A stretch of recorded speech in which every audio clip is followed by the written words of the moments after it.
अंबेडकर जी की जयंती पर आज हम सब यहाँ इकट्ठे हुए हैं। दोस्तों, अंबेडकर जी हमारे देश के संविधान के जो हैं वो मूल हैं। उन्होंने ही संविधान लिखा है और आज आप और हम जिस तरह से हमारे देश को जानते हैं, हमारे देश के नागरिक शास्त्र को जानते हैं, वो सब हमें अंबेडकर जी से ही मिला हुआ है। तो वो देव स्वरूप हैं, देव तुल्य हैं, सदा ही भारत रत्न अगर उन्हें कहा गया है तो भारत का जो एक डीएनए है वो नसों में, वो उनके विचारधारा, उनके मूल्य, उनका संघर्ष वो सदा बहता रहेगा। और इसका ये सिर्फ मात्र बातें ही नहीं है, इसका जो है साक्षात उदाहरण जो है हमारी जो भारतीय जनता पार्टी है वो हमेशा से ही देती गई है। क्योंकि हमारी पार्टी ऐसी नहीं है कि भाई जी सिर्फ गलाना करना कुछ नहीं है ना। आपको पता है, जैसे कि बताया दिलीप जी ने बताया कि इन्होंने जो है सबका मूर्ख बनाया, कांग्रेस पार्टी वालों ने। बस इनकी बातें हैं, इन्होंने जो है झूठे झूठे वादे करने हैं और आगे निकल जाना है और पीछे जो है ठिंगा दिखाना है। ये इनकी करतूतें हैं। इन्होंने ही आजकल एक नया प्रचलन इन्होंने शुरू किया है कि जो संविधान है उसकी किताब को ये उछालते हैं, अंबेडकर जी के नाम को ये उछालते हैं, उनके नाम को इस्तेमाल करने का काम करते हैं। उसको जो है किसी ना किसी तरह से वोट बैंक की राजनीति करने की ये कोशिश करते हैं। देखा होगा आपने।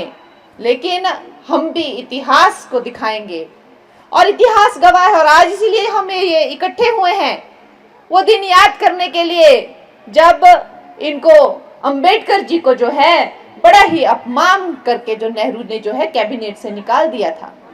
उन्होंने त्याग पत्र दिया था क्योंकि बार बार उन्हें अपमानित किया जाता था, उन्हें निराश किया जाता था, उनकी बातों का मान नहीं रखा जाता था। क्यों? क्योंकि नेहरू जी को हर कोई इंसान जो ज्यादा इंटेलिजेंट उनसे था, जो ज्यादा इस देश को समझता था, उससे प्रॉब्लम हो जाती थी। मैंने तो इस बात पे बड़ी रिसर्च की हुई है और मुझे और कोई कारण नहीं दिखता कि उनको उनसे और क्या दिक्कत हो सकती है और क्या द्वेष और क्या ईर्ष्या हो सकती है। इतने महान इंसान को त्याग पत्र देना पड़ा, किस बुनियाद पर उन्होंने अंबेडकर जी का जो है इतना अपमान किया। उसके बाद इन्होंने वोट बैंक राजनीति तो जारी रखी, लेकिन जब चाहे कितने ही संक्षिप्त काल के लिए जो है भारतीय जनता पार्टी की सरकार आई हो, लेकिन अगर भारत रत्न किसी ने दिया अंबेडकर जी ने तो भारतीय जनता पार्टी की सरकार ने उन्हें भारत रत्न दिया।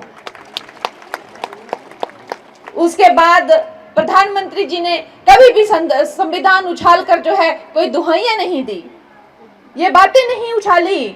और जैसे ही वो सत्ता में आए, सबसे पहले उनको देवतुल्य स्थान अंबेडकर जी को अगर किसी ने दिया है तो वो नरेंद्र मोदी जी ने दिया है। उनके जो पंच तीर्थ हैं उनको पूजनीय घोषित किया। जहां उनका जन्म हुआ, जहां उन्होंने शिक्षा ली, जहां उन्होंने अपनी तपस्या की, जहां उनका मृत्यु हुई, जहां उनकी समाधि बनी, ये सब एक तीर्थ का दर्जा अगर किसी ने दिया तो प्रधानमंत्री नरेंद्र मोदी जी ने दिया। लेकिन कांग्रेस ने क्या किया? उनका नाम उछाला, लोगों में भय पैदा किया, अरे जी संविधान बदल देंगे, आपके नैतिक अधिकार छीन लेंगे, आपको ये कर देंगे, रिजर्वेशन छीन देंगे, इस तरह के जो लोगों में भ्रम पैदा किया। अब हम सत्ता में है, क्या हमने बदला क्या संविधान? आप बताइए, किसी की रिजर्वेशन छीनी क्या? किस तरह की ये बातें थी और किस तरह से लोगों को विचलित किया गया था। जब हम भी इलेक्शन में कैंपेन कर रहे थे तो सबसे बड़ा हमारे लिए यही था कि इन्होंने झूठ को, कहते ना, झूठ को 100 बार बोलो तो वो भी सच बन जाता है। यह है कांग्रेस की जो है कूटनीति। इतने घटिया और इतने गंदे लोग हैं ये, लेकिन हम लोगों को दोस्तों मिलकर सच को सच हम बताएंगे, झूठ को झूठ बताएंगे। हमें चाहे कितनी भी बार हमें बोलना पड़े, हम अपने सच से हटेंगे नहीं, बार बार दोहराएंगे, 1000 बार दोहराएंगे।